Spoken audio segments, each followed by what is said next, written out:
Hey everyone, Once Bitten here. So we go to Game 3 of Memorial Mayhem team tournament, and my Undying Dynasties are matched up against an Ogre Khans army.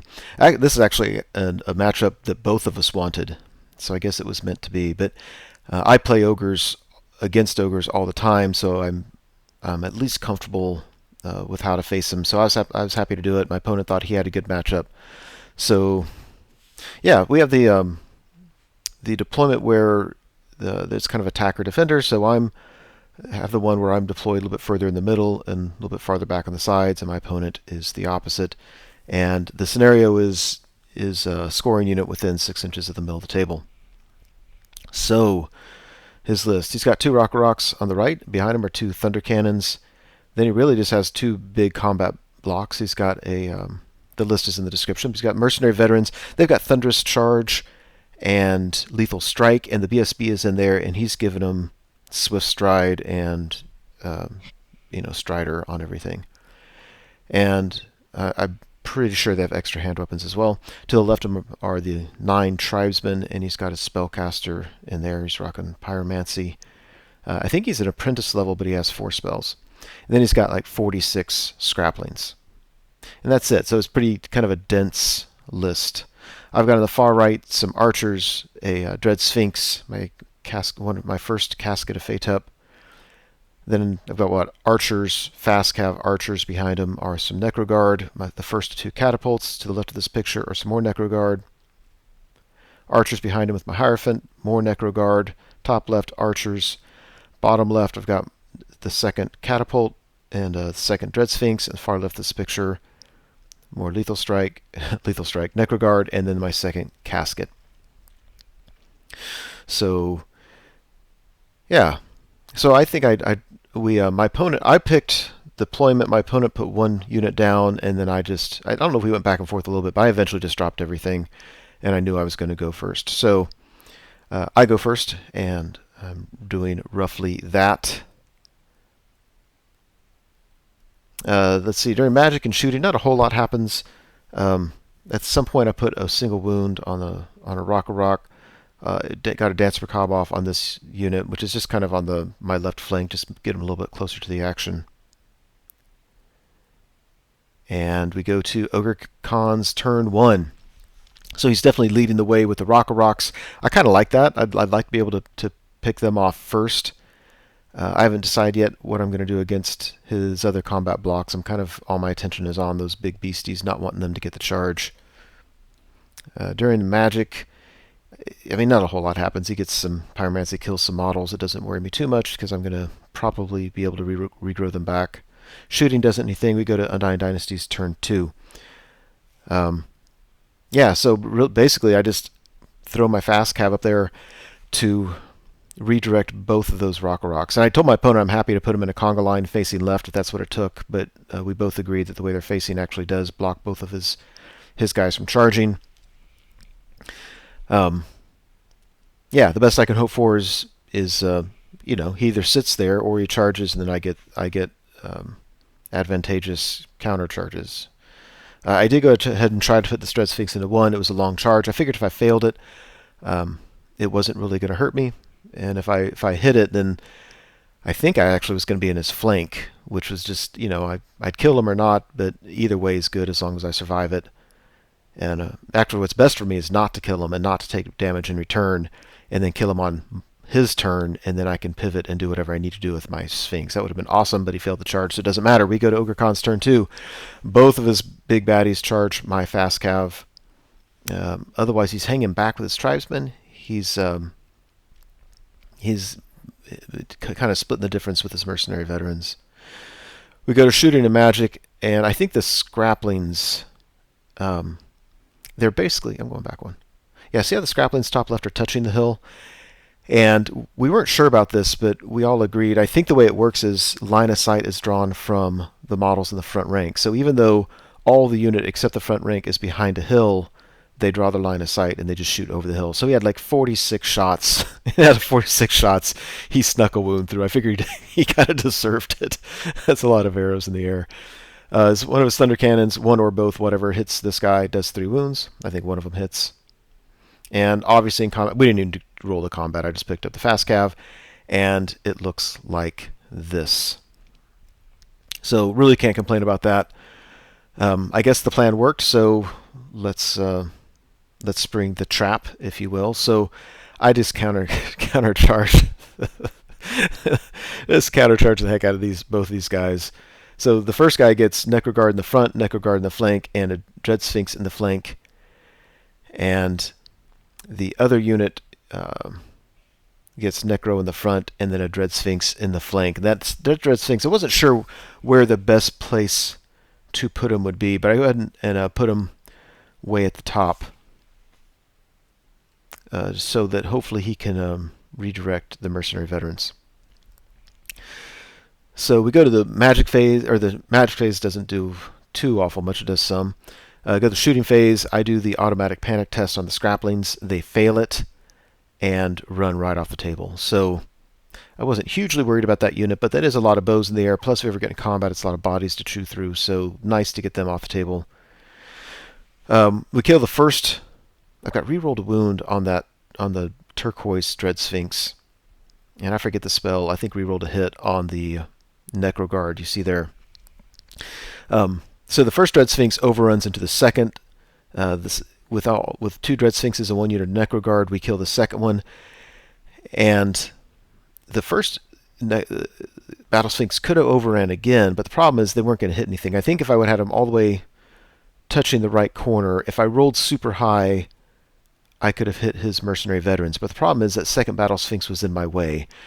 So, in retrospect, if I had taken the second Dread Sphinx and not had him all the way at the corner, my first Necro Sphinx could have been at the corner and would have at least had a chance of hitting the mercenary veterans. The problem is, it would have taken a really high roll, and let's say it would have needed a 9, and so I'm not sure it would have been best to bank the rest of the game on needing that 9. So I think what I did, there may have been things I could have done differently, but what I did might have been the best I could do overall. So what I tried to do was position the orange Dread Sphinx such that he can't maximize models in combat, so I at least have a chance of sticking. If I don't stick, I really can't get that unit of Necroguard out of the way, so I just tried to angle him such that the overrun kind of clips the left part of the front of my unit, just to make it so he needs as high a roll as possible.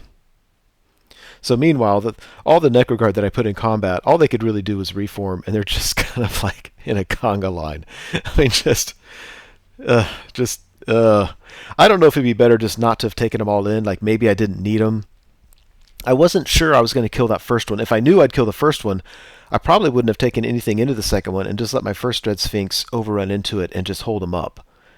And that would have been ideal, but, you don't know you're going to kill him, and if you don't, the second guy was going to cause some real damage. I guess one thing I could have done was, instead of charging the second one,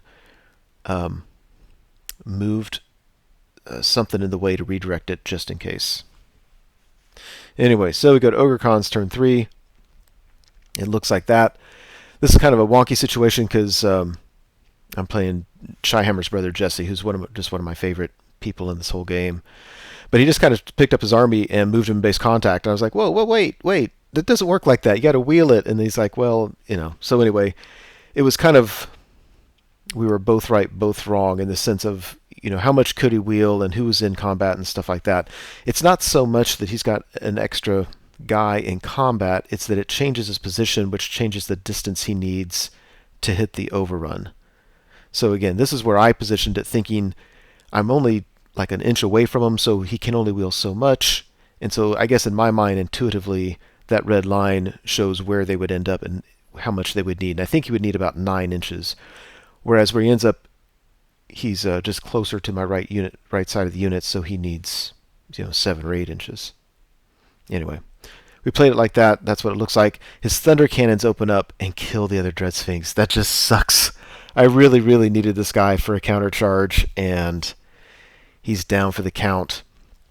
These guys kill the one Dread Sphinx and then overrun and make the charge into this unit, and it just sucks. Oh my gosh, it sucks. Because we're going to fight that on my turn, which means that he can just if he obliterates the unit, and he should, he can just pivot and charge anything he wants, and I am just screwed. Undying Dynasties turn 4. I tried to throw some good money after bad by charging some Necroguard into the flank of the Mercenary Veterans, which was just a horrible mistake. He did like 22 wounds, and my guys just failed. I mean, I think I was striking Sima with him, and even with that, I just did very, very few wounds, which ends up biting me in the ass later on in the game. And even with those wounds, it just doesn't matter. He did so many wounds to me that both units would have just, if they didn't get killed in combat, would have popped through combat res. And like I said, that's on my turn, which just sucks. So he charges Mercenary Veterans into Necroguard. He's going to beat them. And he's going to, yeah, that's not even going to be close. I'm going back one. Yeah, so he beats them, overruns, and clips this unit. Then this unit I was trying to get out of the way, and I just couldn't get the Dance Macabre off. These guys, I'm not super mobile here, so yeah, that sucks. So Undying Dynasties turn 5. At this point, I'm like, shit. So I'm just trying to get my archers out of harm's way. I'm also trying to get archers near the center of the table. But the problem is, if those tribesmen haven't really done much all game, if he charges my archers on the left, I'm thinking he's going to be away from the middle of the table, and my archers in the middle of the table can reform and at least get the scenario objective. My opponent isn't going to fall for it, though. He's just going to sit there in the middle of the table. We go to shooting, and I shoot and kill one Thunder Cannon, and the other one fails its panic and runs away from the nearest enemy unit. He does not rally and runs off the board. So I'm actually, my opponent's whittled me down. I've whittled him down.